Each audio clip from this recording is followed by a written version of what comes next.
Mi vida era un desastre. Yo vivía, ¿verdad? Como me imaginaba en ese tiempo, como en un hoyo oscuro, lleno de muchas serpientes, que cuando quería salir yo de ese hoyo, esas serpientes me jalaban a ese hoyo oscuro.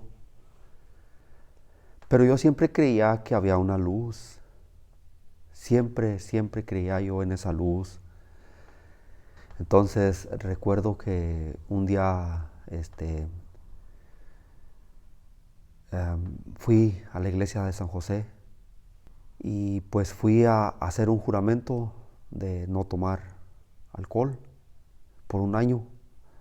Y recuerdo que el padre me atendió muy bien, me, me- me dio hasta una tarjetita donde puse mi nombre para que yo en ese juramento dejara de tomar.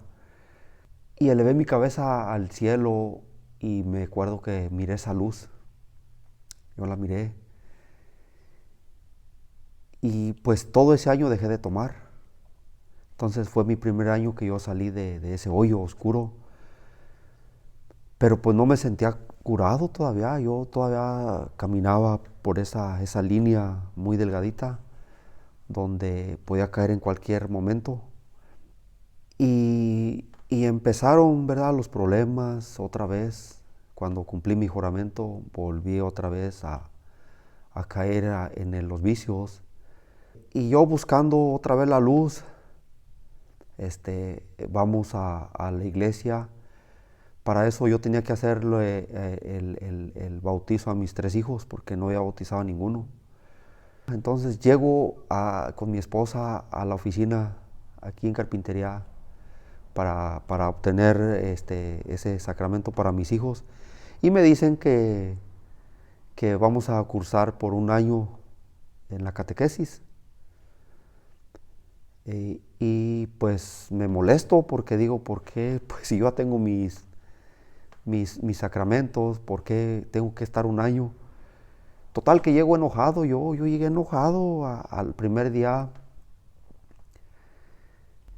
Pasa el primer día y pues me relajé, pasó el segundo, el segundo día me relajé y pasó el año y aprendí bastante. Entendí, volví a recordar y esa chispa, esa luz otra vez me enciende en mi cuerpo, empiezo a caminar otra vez. Total que pasó el año y yo no me quería separar de ese cuarto. Mi vida cambió definitivamente de una manera que yo nunca me imaginaba. Sigo sin tomar, no he consumido ningún químico, nada impuro. Estoy feliz en mi matrimonio. Eh, me quiero, me quiero a mí mismo. Amo mi cuerpo, amo mi vida, amo a Dios. Le doy gracias a Dios porque Él fue el único que me sacó de ese hoyo.